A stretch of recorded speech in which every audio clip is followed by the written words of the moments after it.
तो चलिए आप सभी का नमस्कार। और बेसिकली मैं अभी जस्ट जो बना रहा हूँ वीडियो, इसका टॉपिक है बॉन्ड ट्रांसफ़र पॉलिसी।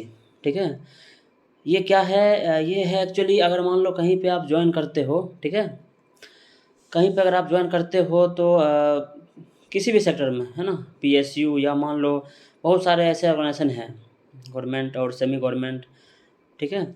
तो वहाँ पे कुछ पॉलिसीज़ होते हैं, जो पॉलिसी आपको फॉलो करने पड़ते हैं, ठीक है। तो एक्चुअली क्या होता है हम लोगों के साथ कि हम लोग जब तैयारी करते हैं, ठीक है, तो हम लोग ज़्यादा पॉलिसीज़ पे फोकस नहीं करते हैं, है ना। फर्स्ट जॉब रहता है ना, कहीं पे मतलब बहुत हम लोग लंबे टाइम से स्ट्रगल करते रहते हैं, तो वो नहीं देखते हैं कि हमको ये जॉब कब चेंज करना है, या यहाँ से जो है कहीं और जाना है, या मतलब यहाँ का पॉलिसीज़ क्या हैं यहाँ, है ना, और मेरे पास कौन-कौन से ऑप्शंस हैं। तो ये सारे पैरामीटर्स हम लोग चेक नहीं करते हैं, और डायरेक्ट हम लोग क्या करते हैं, जॉइन कर लेते हैं। ये एक्चुअली मैं इसलिए बता रहा हूँ कि ये प्रॉब्लम होता है मोस्टली लोगों के साथ, ठीक है। और जब ये प्रॉब्लम फँसते हैं वो, है ना, तब उनको जो है आता है समझ में, ठीक है। इसीलिए मैं मतलब मेरा अभी मतलब मैंने सोचा कि इस पे एक आपको मतलब कुछ बताऊँ, है ना। तो ये क्या है, जैसे कि मैं अगर बात करूँ तो अगर आप मान लो कि जैसे गेट सिलेक्शन आपका हुआ, है ना, तो गेट सिलेक्शन अगर आपका होता है पीएसयूज़ में, और ये देखो मेरा वीडियो मोस्टली इंजीनियर्स के लिए है ना, इसमें जो लोग नॉन इंजीनियर्स हैं या जो 10-12 के है ना स्टूडेंट है, उनको हो सकता है कुछ फ़ायदा नहीं हो, है ना, कुछ समझ में नहीं आया। तो क्या होता है, जैसे मान लो गेट्स अगर जो आप जो भी पीएसयू में जाते हो, है ना, जैसे एयरपोर्ट में चले गए आप, है ना, एयरपोर्ट हुआ, पीजीसीआईएल हुआ, एनटीपीसी हुआ, है ना, आईओसीएल, शायद आईओसीएल में तो बॉन्ड नहीं है। तो इन सारा जगहों पे क्या होता है कि आपका कुछ पॉलिसीज़ होते हैं, ठीक है। और वो पॉलिसीज़ क्या होते हैं, एक्चुअली क्या होता है कि हम लोगों को वहाँ पे मिनिमम 3 इयर्स सर्विस करनी होती है, और अगर 3 इयर्स, है ना, के बिफोर अगर हम लोग उसको चाहते हैं कि क्विट कर दें, है ना, उस जॉब को, तो क्या होता है कि उसके लिए हम लोगों को इन्फॉर्म करना पड़ता है, ठीक है, पहले से। और मान लो अगर आप इन्फॉर्म कर भी दिए हो तो फिर भी जो वो बॉन्ड है ना, एक्चुअली क्या होता है, हम लोग ज्वाइनिंग का टाइम ही एग्रीमेंट साइन करते हैं वो, कि मैं 3 ईयर से पहले जो है उसको जॉब को नहीं छोड़ूंगा, ठीक है।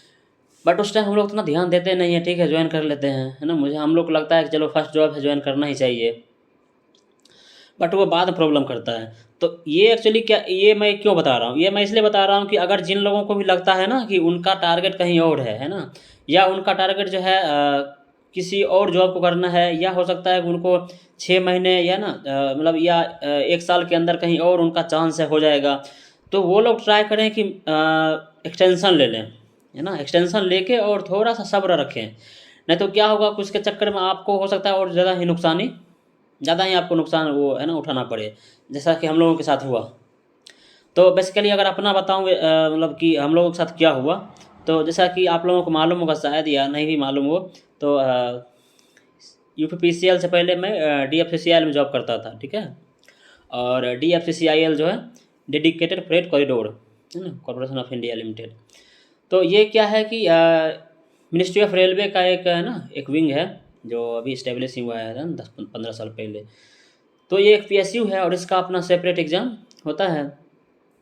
तो इस एग्ज़ाम से हम लोग जिसमें सेलेक्ट हुए थे उसके है ना एग्ज़ाम से, और वहाँ पे पॉलिसीज़ क्या था कि आप जैसा कि होता है हर एक जगह, है ना, जैसा कि होता है, तो यहाँ पे भी था कि आप 3 साल से पहले इसको छोड़ नहीं सकते हो, है ना। अगर 3 साल से पहले आप छोड़ते हो कभी भी, तो 3 महीने पहले आप जो है इसको इन्फॉर्म भी करो, ठीक है।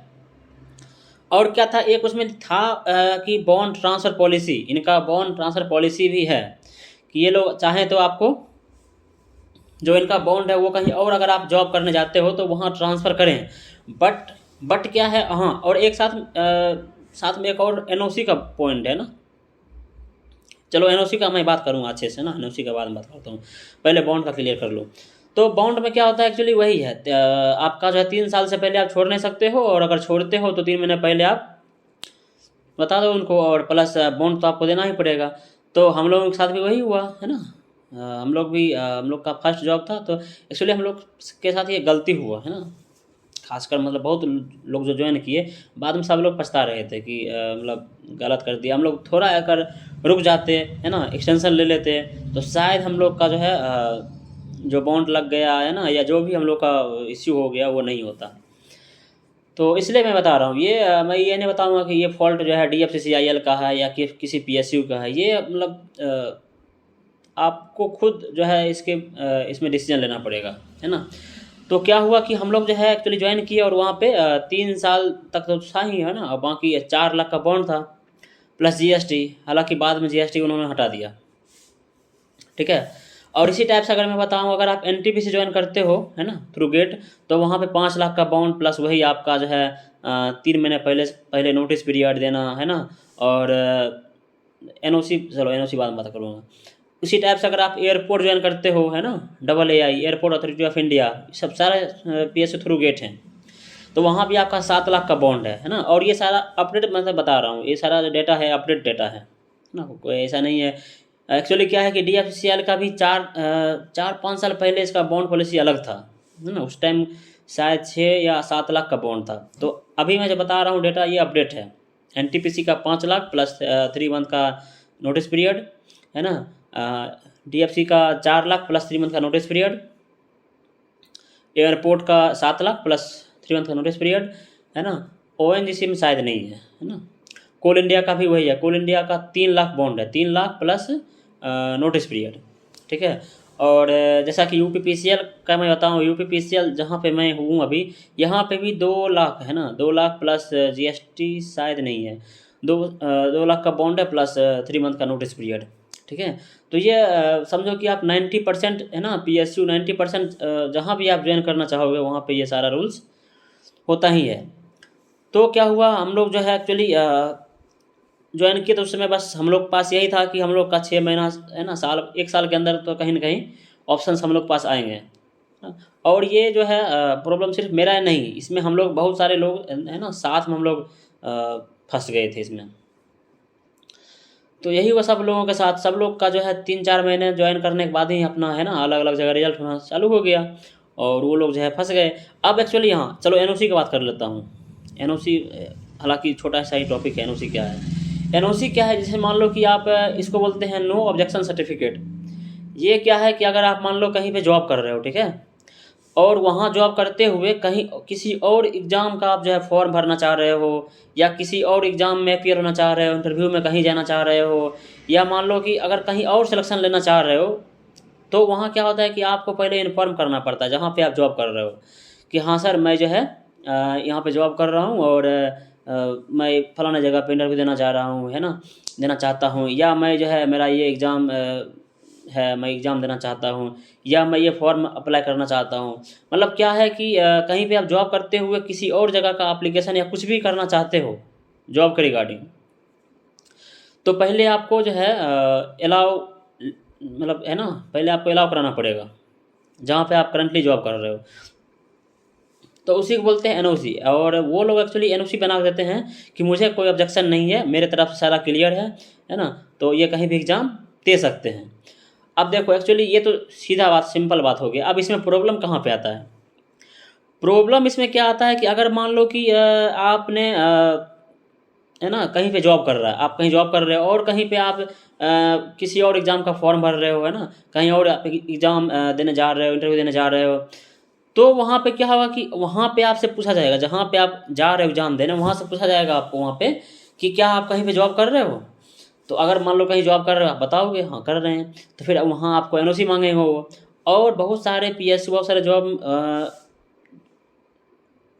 एम्प्लॉयर जो क्या करते हैं कि आपको NOC देते ही नहीं है, ठीक है, NOC आपको देते ही नहीं है। और NOC अगर देते भी हैं तो वो जो है मतलब समझो कि इतना लेट करते हैं देने में। जैसे मान लो आपको NOC चाहिए 15 दिन में, अगर मान लो आप आज आपको मालूम चला कि फॉर्म, मान लो अगर आप फॉर्म आज निकला है, ठीक है, तो मैं ये फॉर्म अप्लाई करूँगा, है ना, तो उसमें अगर NOC अगर सबमिट करना है, हालांकि उसमें नहीं होता है, इंटरव्यू के टाइम होता है, या जो है अगर आप एग्ज़ाम देने जा रहे हो वहाँ पे होता है। तो एक्चुअली क्या है कि उस टाइम जो है हर एक स्टेज पे आप NOC डाल रहे हो नहीं डाल रहे हो, मतलब बता रहे हो कि नहीं बता रहे हो अपने जहाँ पर करेंटली वर्क कर रहे हो। तो थोड़ा सा इसमें मिसमैच हुआ, या मान लो कि अगर आपको जो है जहाँ पे करंटली आप का जो एम्प्लॉयर है, जहाँ पे आप जॉब कर रहे हो, वहाँ पे क्या अगर आपको वो थोड़ा सा भी डिले किया, और मोस्टली क्या होता है कि वो लोग डिले करते हैं उसे देने में, ताकि वो सोचते हैं कि इनका एग्ज़ाम कहीं छूट जाए है ना, या अपीयर नहीं हो पाए, तो उस कारण से ये लोग ऐसे करते हैं प्रॉब्लम। तो क्या होगा आपको कि आप जो है ऑथेंटिकली जब आप वहाँ पे जॉब मतलब क्या बोलते हैं उसको, एग्ज़ाम नहीं दे पाओगे है ना, या इंटरव्यू में अपीयर नहीं हो पाओगे। किस कारण से? एनओसी नहीं है आपके पास, तो आप फंस गए। ठीक है, आप फंस गए। अगर आप मान लो वहाँ बताते ही नहीं हो कि मैं कहीं जॉब नहीं कर रहा हूँ, तो फिर भी आपको दिक्कत हो गया। कैसे?